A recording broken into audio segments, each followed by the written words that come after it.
Hey everybody, how's it going? This is Jack Devine. Welcome back to another episode of Jacksnax. Today I'm going to walk you through a comparison between 6 great ES model guitars from the 50s and the 60s. So hang tight everybody, and hopefully this will be a valuable resource for you guys when it comes time to determine what kind of sound you're after. All right everybody, let's get down to the nitty gritty. I want to show you guys this guitar. This thing is just incredible. This is a 1958 ES-335, right? A friend of mine who lives not too far from me agreed to let me profile these two guitars alongside of a couple of others, and this is going to be a real treat. So this is a 58, so you can see they had to shave down the bridge here a little bit, not there, right there. You see how it's like a little T to accommodate a slightly shallower neck angle that they came out with when they first released the guitar. All right, by 59, they engineered it properly where the neck is tilted back just a little bit more. The tunematic can come up a little higher. This was originally sold with a Bigsby and a custom plaque here. The current owner, I don't think he has ever played it with the Bigsby. I don't think it came with the Bigsby to him. It came in this configuration with these two amazing. I mean, not all PAFs are the same, folks. Let me tell you, this guitar sounds crazy. Check this sound out. This great neck pickup.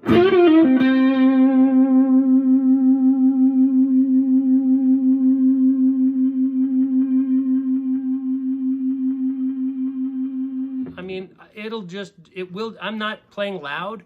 It's just connection between the speaker and the guitar in a way that if you haven't played a guitar with PAFs, real PAFs that are really on point, man. There's not a lot of gain, there's not a lot of volume, and yet this thing will just keep talking to itself.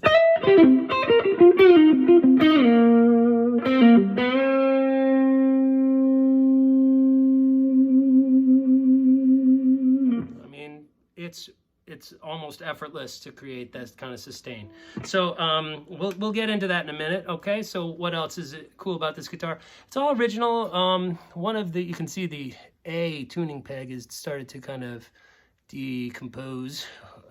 It's been refretted with traditional size wire, so it doesn't have the nibs, but certainly no points lost on that. The fretwork is spectacular actually, and we've got a really nice sound here in the middle, kind of a clean that you just don't get without two pickups. It also gets quieter, believe it or not. Like, that's the neck, so all of a sudden there's a little bit of hum there. Now it's dead silent, and it has that bouncier sound, right?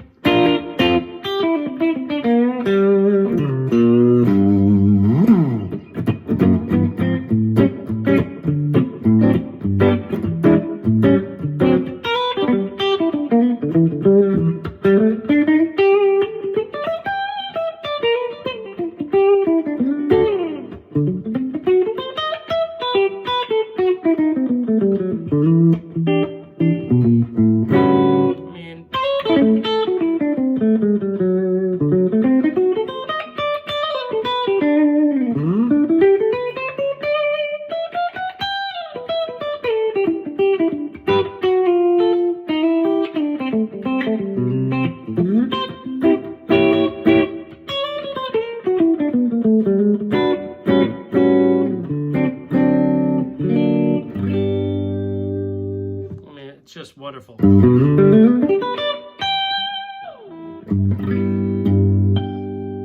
That's in the middle there. We got both of them. We do the same kind of sound. Rich, thick, smoky sound. Just a great tone out of that neck. If we go to the bridge, it's going to sound, kind of thinner. If we compress it a little bit.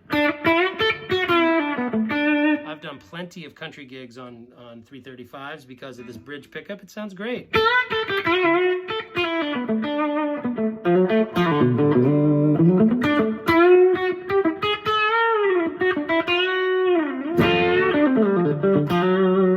Right? You can even do like a funk thing.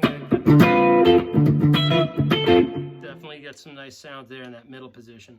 All right, ditch the compression. Let's try a little mild overdrive. Try a little blues in C or something.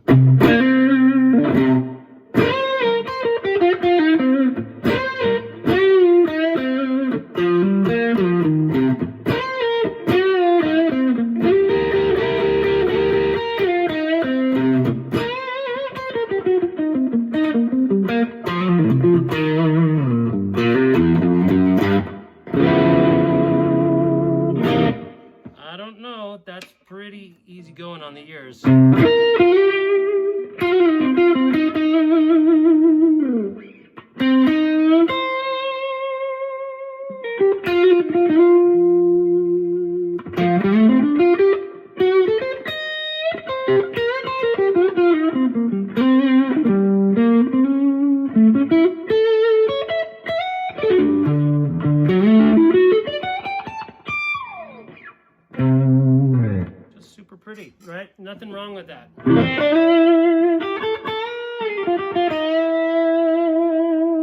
Anyway, check that thing out. So gorgeous. All right, let's see what else we got here.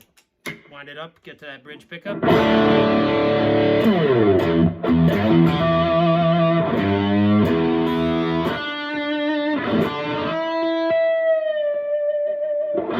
Super vibrant sound back there. That's with the tone down to about 6.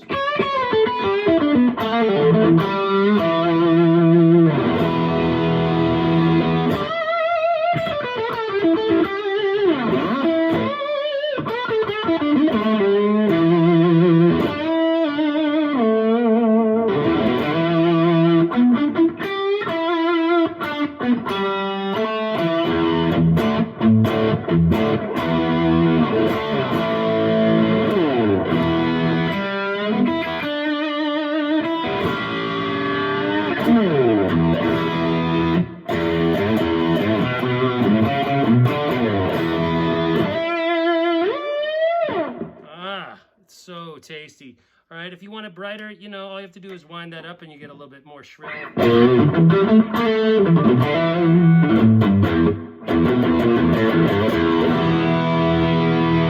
tend to like to roll it back, and that way it sounds, you know, balanced with his neck.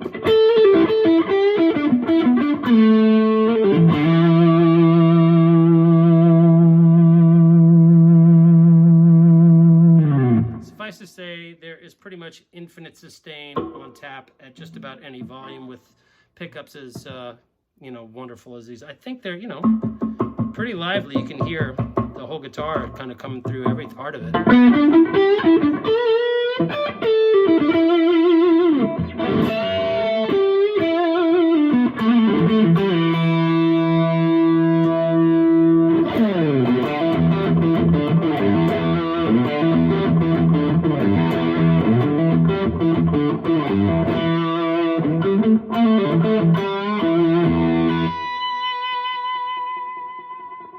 It's just all right there. There's a little reverb on the amp simulation I'm using here. But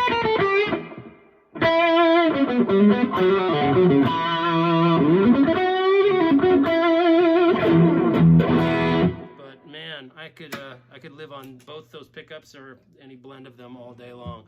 58, 335. All right, here's the 355, okay? We've got similar configuration to the 335, except we have ebony fingerboard, block pearl inlays here, okay, mother of pearl, gold hardware.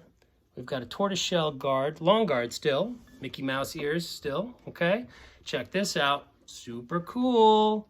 We got a stinger back here, okay? So this bit of paint on the back, this was common on the upscale arch tops of the day, and this represents the top of the line within the 3XX line. The 355 had, you know, higher quality appointments, all right? And this one has this beautiful tortoiseshell guard here.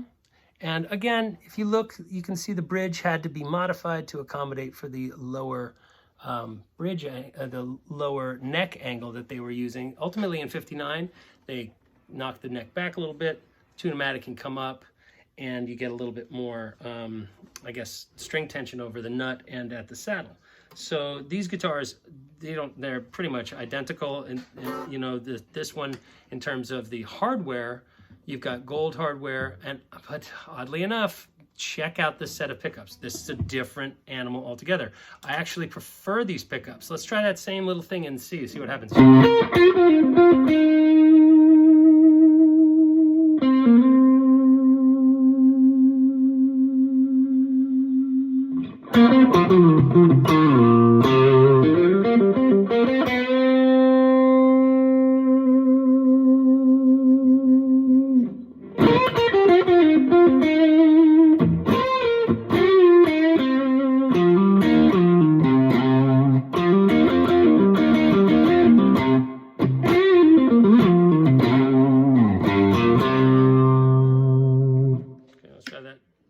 Neck pickup. I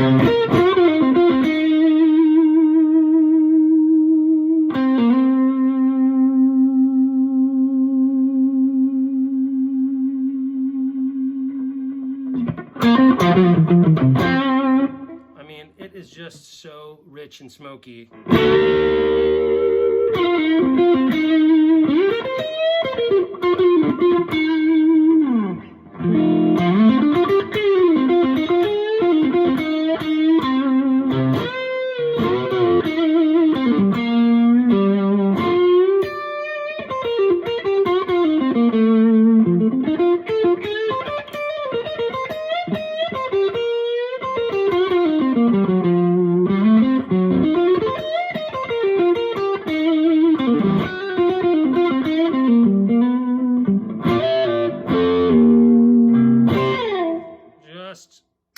Killer. I mean, it's nuts. Again, this neck pickup PAF, spectacular sound. We go to the bridge. Let's wind it up a little bit. Get some more gain in there.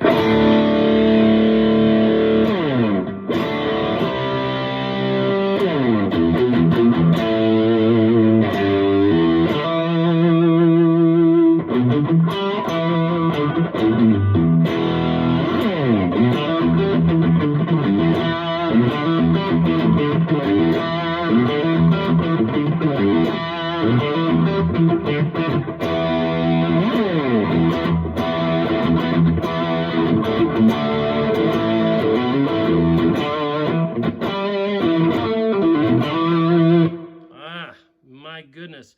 I think this guitar has slightly more pronounced mid-range and a little bit more snap.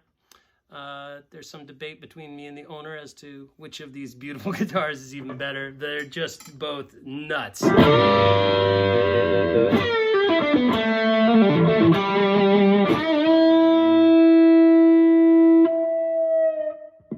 don't know.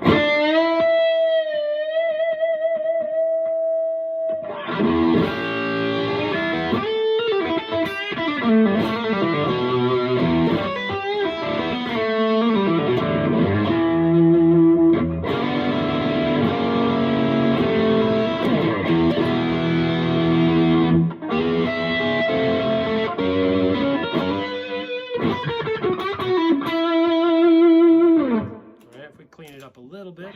Don't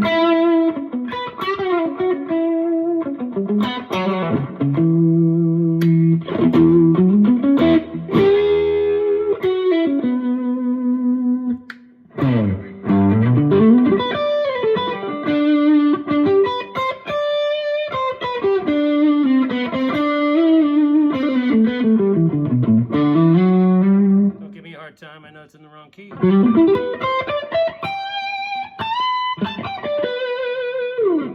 Okay, and then let's try it clean. Let's see what happens here.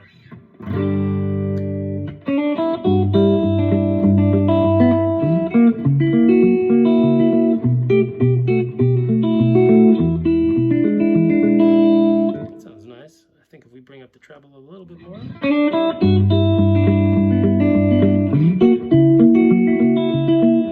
Right?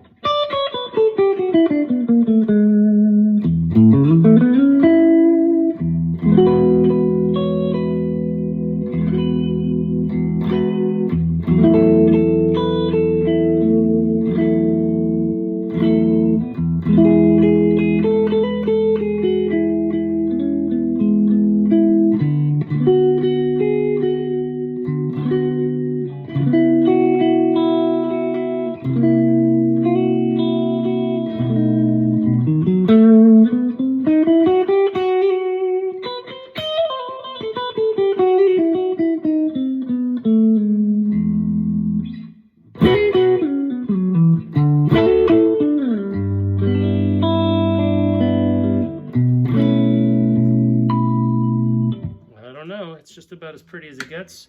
Neck pickup.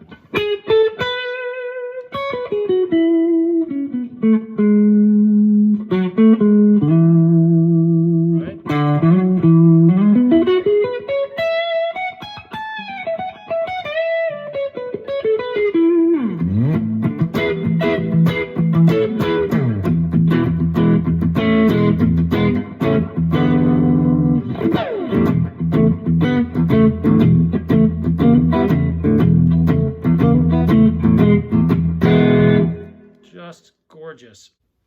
All right, here we are, third guitar in today's lineup here. This is just an amazing instrument. Again, this is on loan from a dear friend of mine from back in Brooklyn.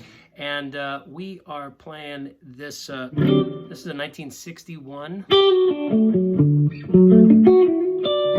All right, and it's just like its brother from 58, okay? Its older brother has everything the same, with the exception of there's no cute little plastics back here. This is now turned into metal, all right?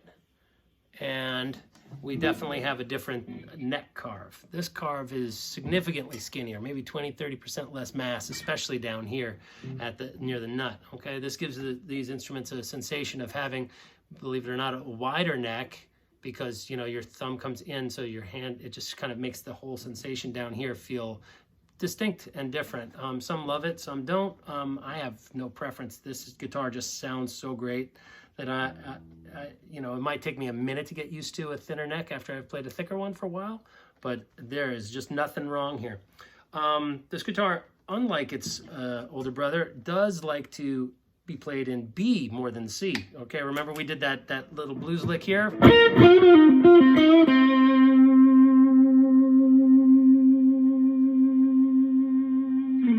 The guitar kept feeding back and was like a beautiful kind of feedback. This guitar is a little, you know, it still has a great sustain, but check out what happens when we just go back, boop, 1 fret.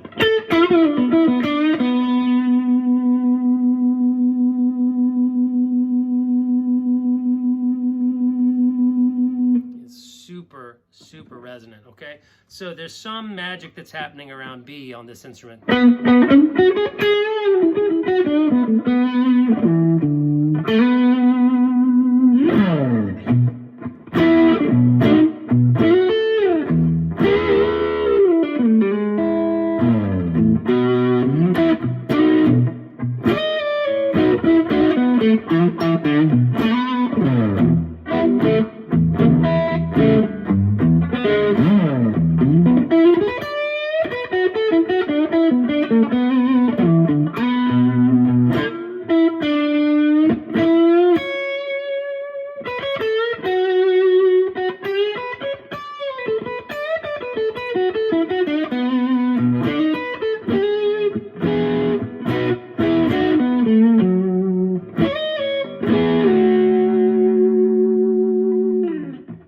Doesn't get any better sounding.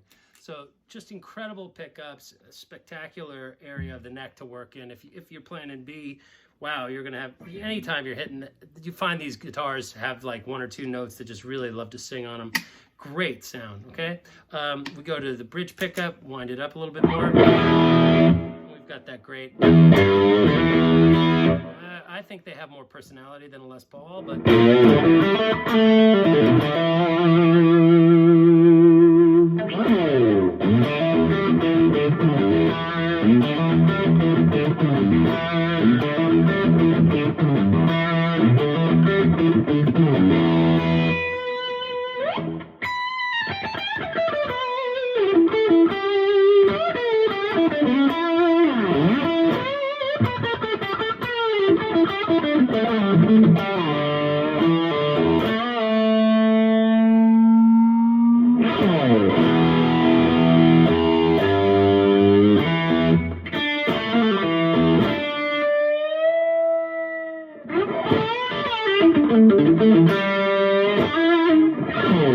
don't know, pretty spectacular.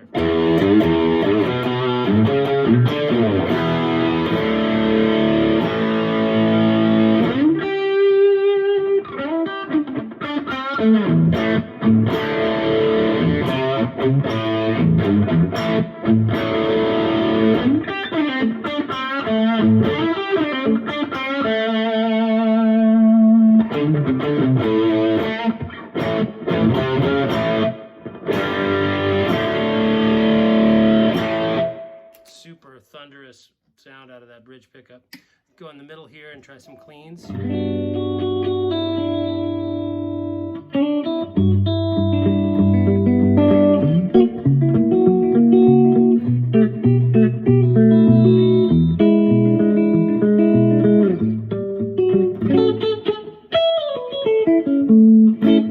Nice kind of,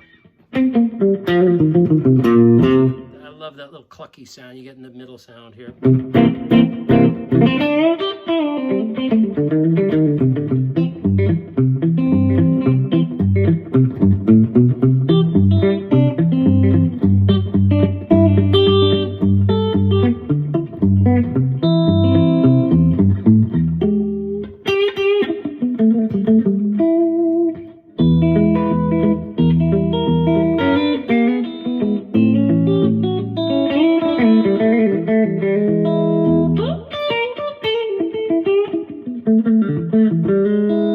Trying to stay 6 seconds or less so I don't get copyright violations. I mean, this is just a pretty sound, right? Okay, so if we try it with a little bit of gain, let's try that.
Guitar. Thank you so much to my friend for loaning this to me. I've had it for about 2 months. I've really gotten to know this thing.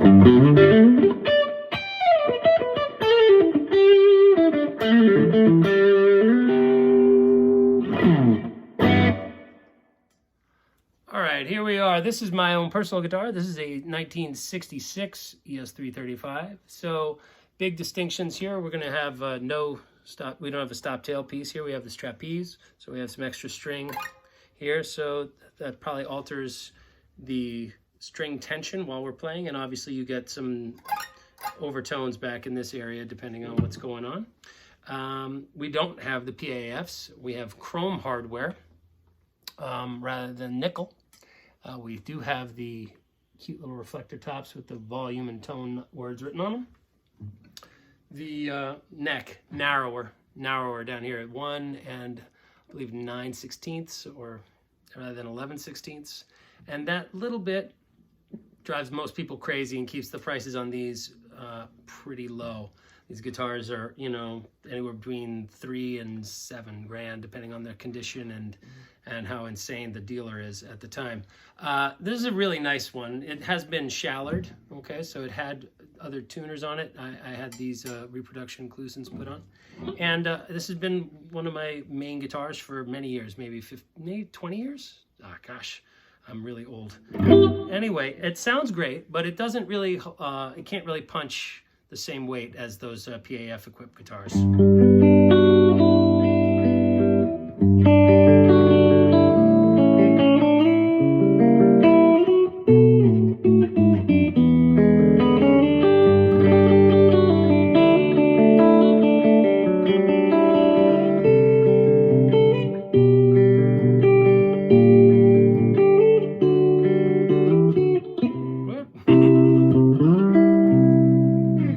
Pretty sound.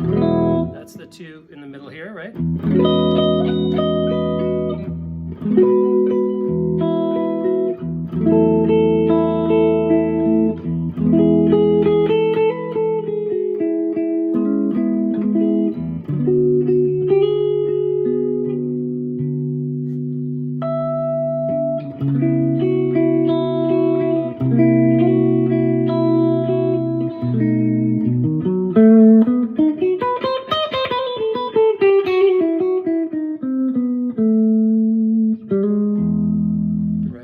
Pretty in the middle there. We go to the neck, we're going to hear nice bluesy sound. bridge. That just doesn't quite have the same sparkle as the PAF guitar. And that's pretty nice. Okay, let's hear it with a little drive and see what happens. We'll go to like a moderate amount of drive. Now this guitar seems to prefer the lower key like the 61 did.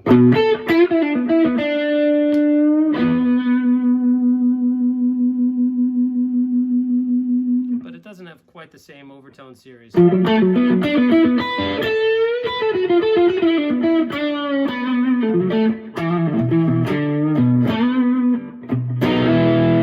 Still great on its own, just back to back with, I'm telling you, I own this guitar.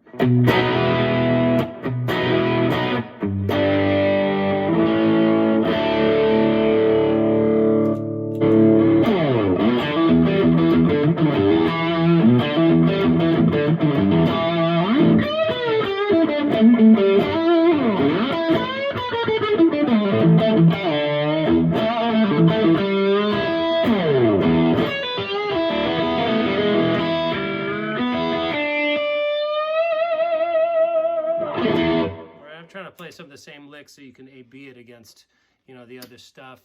It's not exactly the same stuff, but... You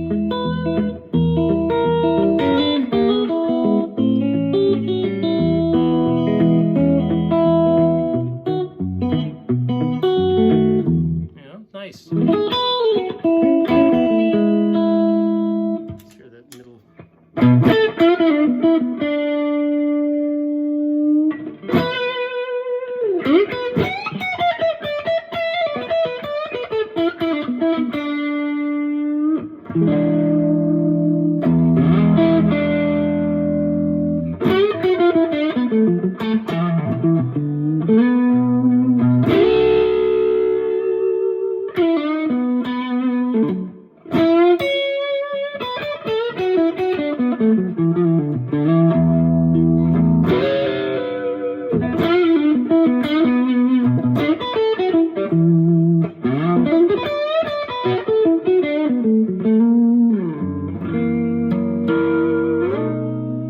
It's a lovely instrument. I love having it in my arsenal, but it's certainly not at the same caliber. There's a real, anybody who tells you this is not different than the guitars with the PAFs, they're lying to you. I wish it wasn't the case, trust me. I'd love to save the money and have the same quality, but it is a different beast. Also, this is Indian Rosewood versus Brazilian. I'm not sure how much of a difference that's really making in terms of the tonal component, but it's just definitely a different level of guitar. All right, folks, if you've ever tuned into my channel, you've definitely seen this instrument. I play it all the time. This is, and the other one too, my other guitar. They're both 1966 335s. I love these instruments and would consider them to be top shelf guitars if I didn't have the amazing access to some of these other instruments that you've already heard today. This is an all original guitar with the exception of being stop-tailed. So this guitar used to have the trapeze on it. You can see back here, there's still some marks. There you go, there you can see it, where the trapeze comes down. Somebody took that off and put the stop-tail here. We've got chrome hardware with the exception of these guys. I think this is obviously was replaced and is nickel. And we have a silver top on these reflector knobs. And this guitar is, you know, a little different sounding than its, you know, its brother from 1966 here, the twin brother. It's got a, I can't really pinpoint it. The pickups aren't as hot, really. But it sounds really great. Let's try our little blues lick and see what happens.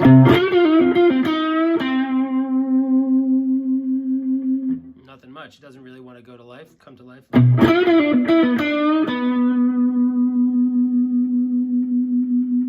B is definitely more, you know, dominant there in the overtone series. A, good. G seems nice.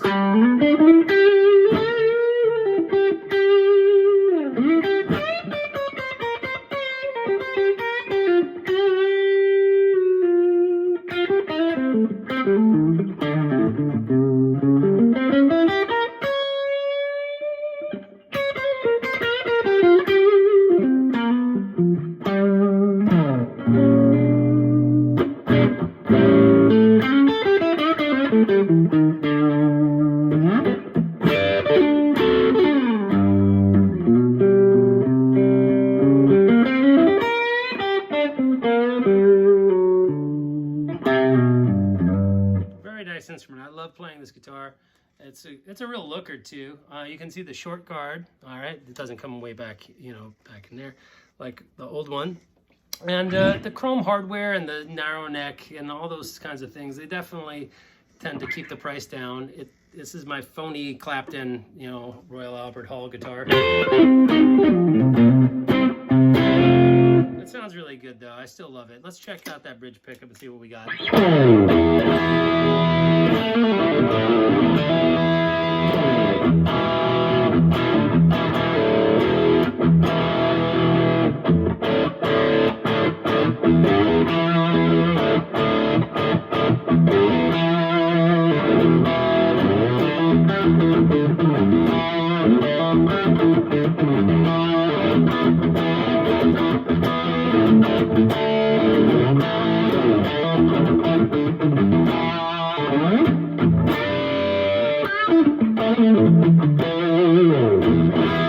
So no real, you know, it's not, I'm not knocking it, but it's certainly not as, from a player's perspective, like the amount of interaction between the guitar and the speaker is significantly reduced, at least at this volume. I will say that at concert level, you know, that does seem to get minimized. Like the more volume, the more interactive these guitars get. I'm not sure if that's because they started potting these pickups or whatever, because these are supposed to be nearly identical. This is a patent pickup is what I'm told. So all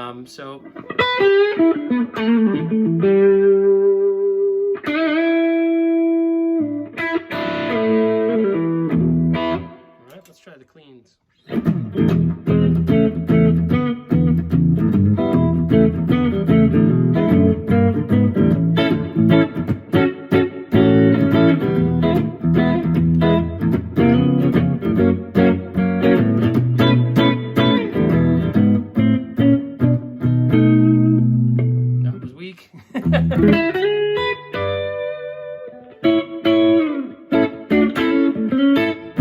But it's still a nice sound, you know. I got no complaints. Gorgeous color. Check it out. Didn't fade here. It's my understanding that by this point in time they've gone to, you know, many more plies in the top. So maybe that might be why they're slightly less responsive instruments. And so let's try it. Let's try some other stuff here. Let's see what we got here.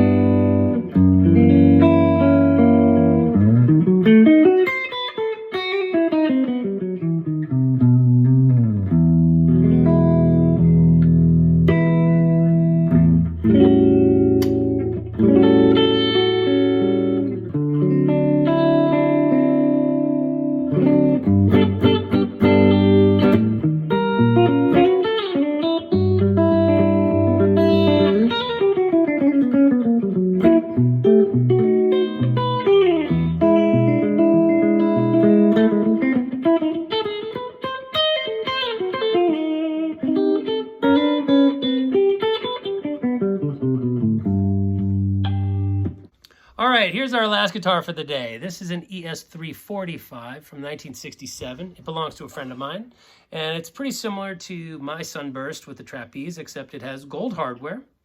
A 335 does not have this little bit of circuitry on it, which is referred to as a Varitone, which is essentially just shaves off low end and also does some funky stuff with the phase, it seems.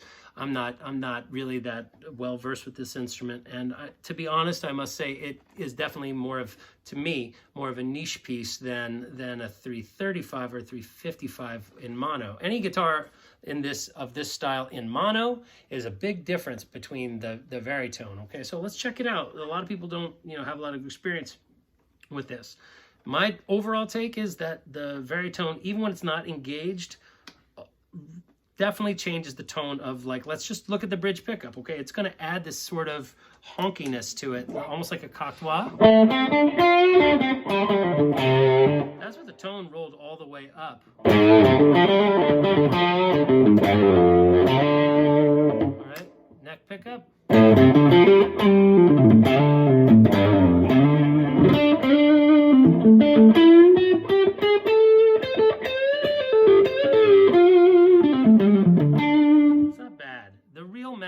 If you like like this sound is in this middle position where you get the Freddie King thing, though. Right, where it gets that sharper, more, you know.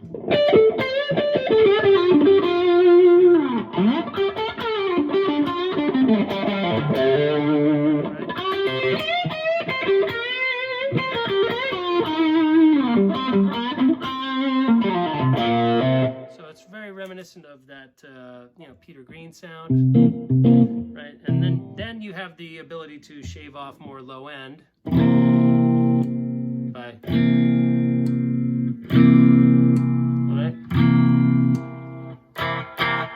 So that's kind of, you know, that's the most filtered, I suppose. There's some phasing stuff going on there. Again, right? So this can be very, very cool as an effect. Right? How piercing that is, almost like Brian May's guitar does this stuff.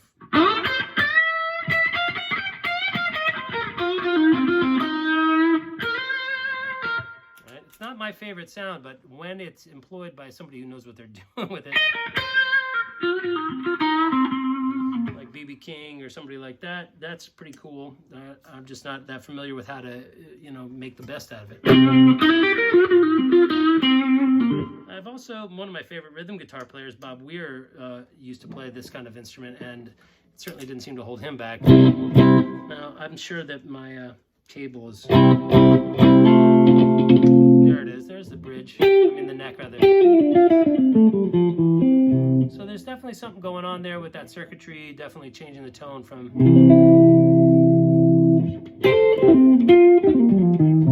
There's like a veil over it for my taste. As much as I love the friend of mine who lent this to me, it's definitely not my favorite of the bunch, which is why I don't own one, probably. Still, it is an amazing instrument, and if you could find one in mono, it would be probably cooler because of the cosmetic appointments, the gold hardware, and the split parallelograms. Just an incredible, incredible cosmetic look. I love that very much. Again, 67 is going to be plagued by the same, you know, low market value on account of the skinnier nut width and everything like that. But ultimately, you know, these guitars are probably in the... You know, once you get the Varitone onto any of these instruments, for me, it kind of, the bloom is falling off the rose to a certain point because I just don't use that sound ever. But that's not to say that it isn't going to be great for you, okay? So, also kind of reminds me of some of those out-of-phase sounds that Jimmy Page used to use.